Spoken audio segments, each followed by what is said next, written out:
ఉన్న బంగారాన్ని విడిపించి ఆ రోజు ఆన్లైన్ రేటుకే మేము కొంటాం. Sharma gold company.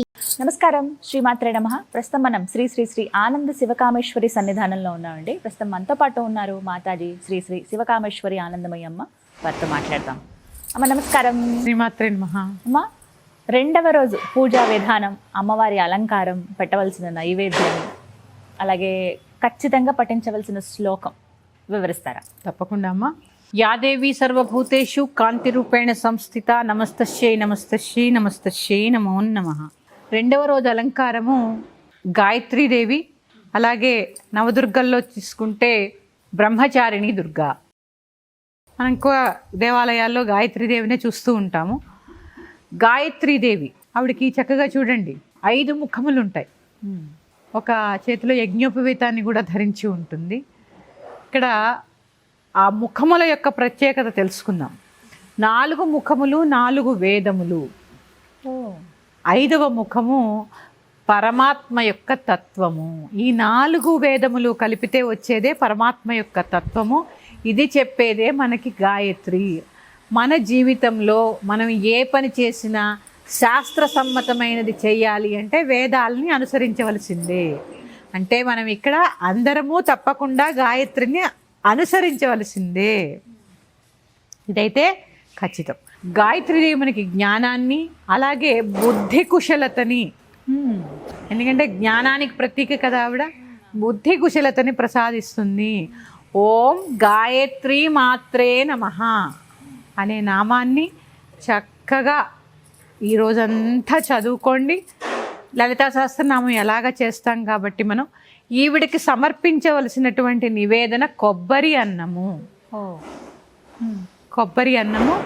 ఆవిడికి కట్టే చీర రంగు ఆరెంజ్ కలర్ కానీ కనకాంబరం రంగు కానీ. ఎందుకంటే చూడండి, సన్యాసాశ్రమ దీక్షలో ఉన్న వాళ్ళు కూడా కాషాయం ధరిస్తారు. జ్ఞానానికి త్యాగానికి గుర్తు కాషాయం. అలాంటి రంగు ఆవిడ ధరిస్తుంది. అలాంటి చీరని ఇవ్వాలి.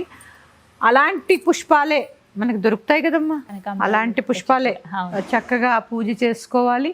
ఆవిడ మనకి జ్ఞానాన్ని, బుద్ధి కుశలతని ప్రసాదిస్తుంది.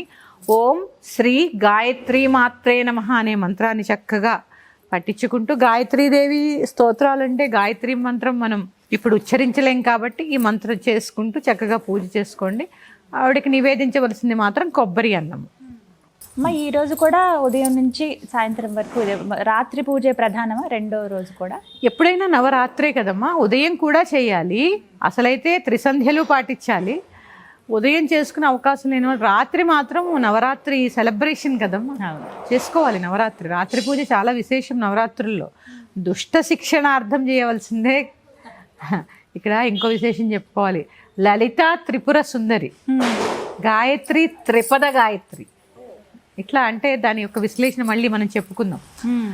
అట్లా అంటే ఈ మనకి వేదము, జ్ఞానము ఏది కావాలన్నా కూడా ఇవ్వాల్సింది ఆవిడే, అమ్మవారే. మనం ఆవిడ మీదే ఆధారపడి ఉన్నాం, వేదం మీదే ఆధారపడి ఉన్నాం. అందుకని అందరూ కూడా చక్కగా గాయత్రీదేవిని చక్కగా అర్చనాది కార్యక్రమాలతో తృప్తిపరిచి ఆవిడ అనుగ్రహానికి పాత్రులు కండి. అలంకరణ కూడా ప్రధానంగా ముఖ్యమే. పూజ చేసే వాళ్ళు కూడా చక్కగా చాలా ముఖ్యమమ్మా. ఇక్కడ శుభ్రమైన వస్త్రాలు కట్టుకోండి. రోజు కొత్తవి కట్టుకోవాలని లేదు. ఉతికి ఆరవేసినటువంటి వస్త్రాలు, అలాగే నివేదన చేసేటప్పుడు కూడా శుచిగా శుభ్రంగా చేయండి. ప్రసాదాలు వృధా చేయకండి. ఎంత ఉండాలో అంతే వండి చక్కగా కుటుంబం అంతా తీసుకోండి. ప్రసాదం ఒకళ్ళకి పెట్టి తినడం నేర్చుకోండి. ఇది చాలా ముఖ్యం. ఎవరైనా మీరు ప్రసాదం తినడం సమయానికి వస్తే ప్రసాదం ముందు వాళ్ళకి పెట్టి తర్వాతే మీరు భుజించండి. అదైతే ఖచ్చితంగా ప్రసాదం ఎప్పుడు పెట్టి తినాలి. అందుకే ప్రసాదం అదొకటి అలవాటు చేసి సమర్పణ భావన అది రావడానికే దానికి ప్రసాదం అని పేరు పెట్టారు. అంటే ఇవాళంతా కూడా జపం చేసుకోవడం, అమ్మవారి నామమే చేసుకోవాలి. పని చేసుకుంటున్నప్పుడు రోజంతా కూడా నామంలో గడిపితే చాలా అదృష్టం. కొంతమంది అదృష్టం ఉంటుందమ్మా. ఆఫీసుకి వెళ్ళిపోయే వాళ్ళు ఉంటారు కాబట్టి బండి మీద వెళ్తూ కూడా జపం చేసుకోండి.